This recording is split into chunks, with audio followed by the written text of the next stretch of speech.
Hey guys, it's Mr. Mini Painter and today I am painting Bilbo Baggins from the Thorin's Company set.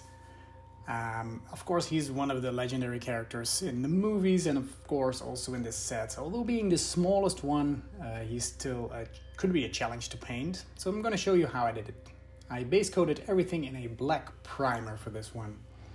And you can choose either to let him hold the staff or his sword. And for this I chose the staff.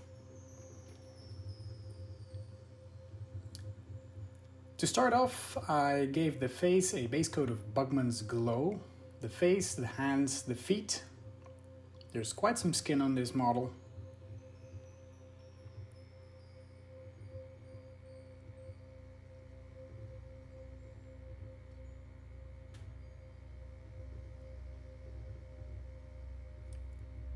Next, to highlight this, I'm using Cadian Flesh Tone. And for this, I'm covering most of the skin, but leave those dark recesses, so the creases in the face, besides the nose, the eyebrows, etc. So you leave the darker areas dark. The sockets of the eyes, you want to keep them nice and dark, but the cheekbones, you want to brighten those up. The ears, the fingers, the toes, so basically most of the flesh.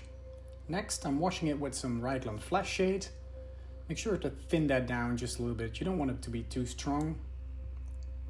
And after that, I'm painting in the eyes with Palette Witch Flesh. And you see me using a fairly large brush, but it's mainly the tip that matters when painting eyes. So you want to have a very fine tip. Dot in the pupils with some black. And you should have something like this. When you're unsure about the eyes, it's best to do them in an early stage, so you can correct it with some flesh tones. Next is Chisel of Flesh for the highlights, and for this we're going to continue on smaller areas, so just the cheekbones, the tip of the nose, eyebrows, maybe the forehead if you want, the knuckles on the fingers, etc. Then some Tolarn Sand as a base coat for the blonde hair. I also used this color on the hair on his feet because, as you know, hobbit have hair on their feet. So give that the same paint job, and that's it.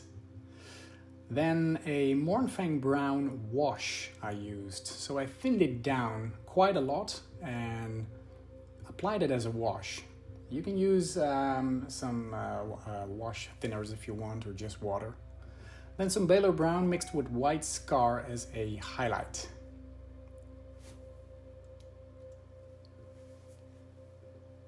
Just pick out some hairs because you want to leave the base color shining through, and of course the wash in the recessed areas. So for the inner vest I used Caliban Green. It's a very tiny area because he has his scarf hanging over it, so make sure to use a fine brush. With these models I like to work inwards, from inwards to the outside, so do the deepest parts first and work your way out. I used Loren Forest as a highlight color, which is just on the very edges of his coat. And I highlighted Loren Forest with White Scar as a extreme highlight on the edges of the model. The big benefit of working from the inside out is that you can correct some mistakes you have made. For example, when you accidentally touch the outside, the big coat, you can correct it afterwards. So for the scarf I used Hobgrot Hide. I like to use different kinds of color tones, for example, the different yellow than the hair. I used some Seraphim Sepia here as a shade. And the reason that I like to differentiate is that you don't want to have a monotone model. You want to have some different colors, even though they are quite the same maybe. So I used some Rhinox Hide to create some details on the scarf. You can make any kind of pattern you want. I gave it some lines and squares. Next is the pants with Thondia Brown. A nice brown look, yellow-brown look. I like Thonia brown a lot because it resembles a lot of materials. I'm highlighting the Thonia brown with some Baneblade brown to apply some highlights on the pants.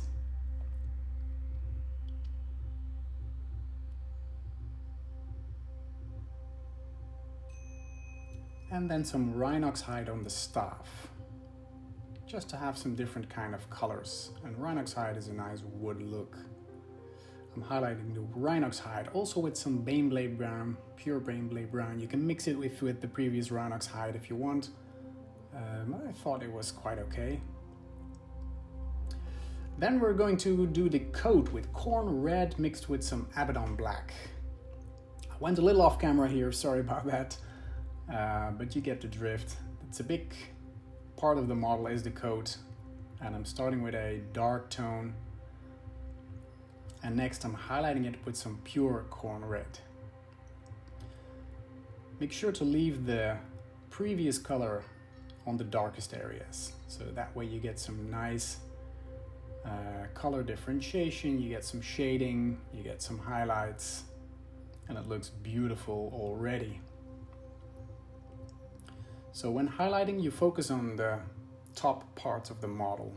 You should imagine a light bulb hanging over him, and actually I sometimes use it, not a light bulb, but for example a lamp on my phone or something like that, to see where those highlights appear. Final stage is some Wasdaka red. I used it in a pure form. It's a nice addition to the reds. And I'm focusing again on the top part, so the shoulders, the bottom part of the coat, parts that are hanging outwards. And there he is, Bilbo Baggins, ready to take on the dragon Smaug, steal back the Arkenstone, and whatever he does.